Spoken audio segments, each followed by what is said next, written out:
Hey y'all, I'm going to show you how I make my salmon cakes. Now this may not be 100% the old-fashioned way of doing it, but this is my favorite way of doing it. But it's going to give you that old-fashioned taste. I promise you that. Now, what's really important when you're making salmon cakes is the salmon that you are using. I really love to use this wild-caught sockeye salmon. That's like that red salmon that's naturally red because it is not farm raised. I think this has a great taste, and I'm going to link to where I get this from. I absolutely love this brand and this sockeye salmon. Now, I know a lot of people love double Q, and you can definitely use that if you want. You should use whatever salmon you and your family likes. Now I'm going to open these cans up, and then I am going to drain off the liquid that is in here.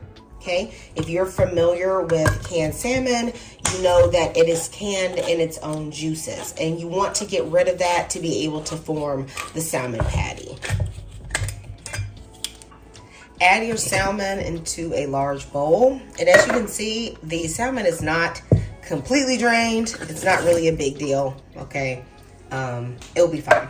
Alrighty, so now you have a couple of choices here. You see that they still have the skin and the bone canned in the salmon.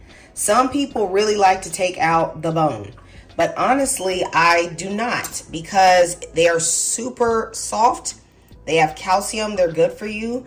I don't take out the skin. I was never raised doing that. My mom literally always left it in. It was never a big deal.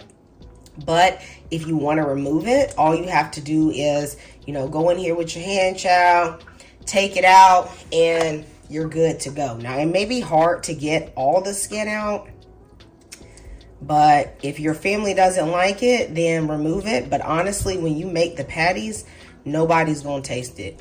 Nobody will know, okay? They're not going to know. Let's prep the veggies and things we're going to add. So I use what I have in my house, y'all, but I do have some preferences.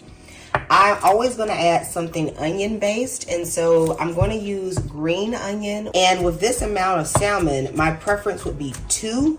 However, I don't got to, okay, because I made salmon cakes the other day and I used it then. So I am going to use the whole onion, and I want to cut it finely because, I just don't want enormous chunks of any vegetable in my salmon cakes. Now, I will use a little bit of this red onion, and we are going to cut that small. I feel like if you leave it in big chunks, it actually makes it so that your salmon does not stay together as well. So see how small that dice is? That is what you are going for, as thin as possible. For a little sweetness, I will always put in some sweet peppers. I do not like using green peppers in this. Green peppers to me are for when you're gonna stew something, or cook something down. But, these are just being pan fried, so I think the sweet pepper is definitely the way to go. I'm using 2 thin, small mini peppers. However, if you have the regular bell peppers, use anywhere from 1/4 to 1/2 of the bell pepper, depending on how large it is. To me, you definitely need an herbal note to bring out the flavor of the salmon. So here I have fresh dill. Now, my favorite combination is dill, parsley, and chive. And you want about anywhere from 2 to 3 tablespoons of fresh herbs of choice. If you only have parsley, just use parsley. If you only have dill, just use dill, okay? I do know there are some people that like to make their salmon cakes with fresh salmon or, cooked salmon, but they cooked it like from the fillet. You can do that. I have actually made salmon cakes that way. But guys, to me, for a recipe like salmon cakes, I just don't feel like you need to go through the effort. Now let's go in and add our veggies. To make sure these stay moist, I like to use 2 tablespoons of avocado oil mayo. Okay, now I know some of y'all don't be liking mayo, okay, but you're not going to taste it. This is for the moisture of your patties. It'll also help them come together. For flavor, I will be using some Dijon mustard. I'm using about 2 teaspoons of Dijon mustard. Even if you don't like mustard, don't skip this. This really does make them taste great. I'm gonna use the juice of half a lemon. Y'all, it's just some of the herbs that got on the lemon from the knife, okay? So I'm gonna put my hands like this so I can catch any seeds as they fall down from the lemon. You could also use a spoon or just a citrus juicer. This is where I would say I really deviate from the norm. I don't like to put breadcrumbs in my salmon cakes if I can help it. I just don't prefer the texture. You know, I will eat it for sure, but I just don't want it to be bready at all. I want to taste the meat. So instead of using breadcrumbs, I just use 3 eggs.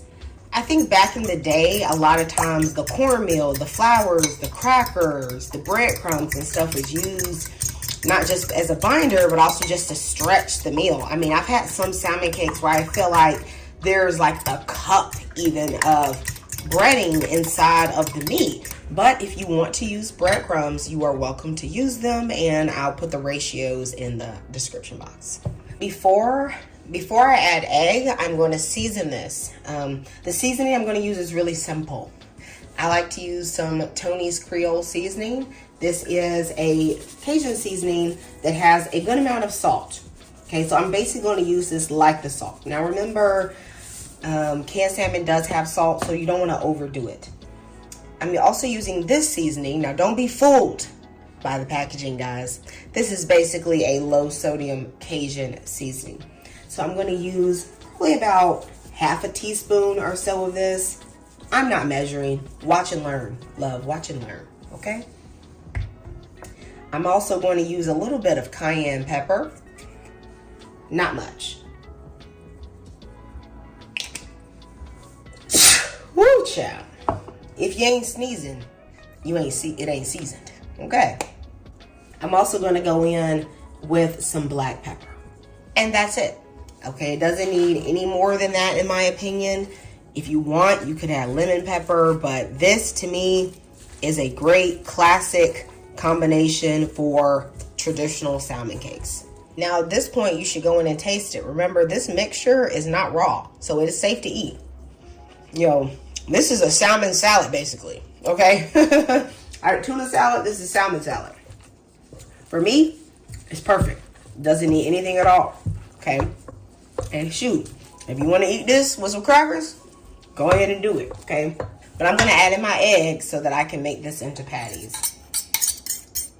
This mixture really keeps fresh in the fridge for at least a week. And so I'm only going to cook up about half of this, and then I'll put the rest in some Tupperware and just save it so that I can either pan fry it or bake it fresh during the week when I want to eat these.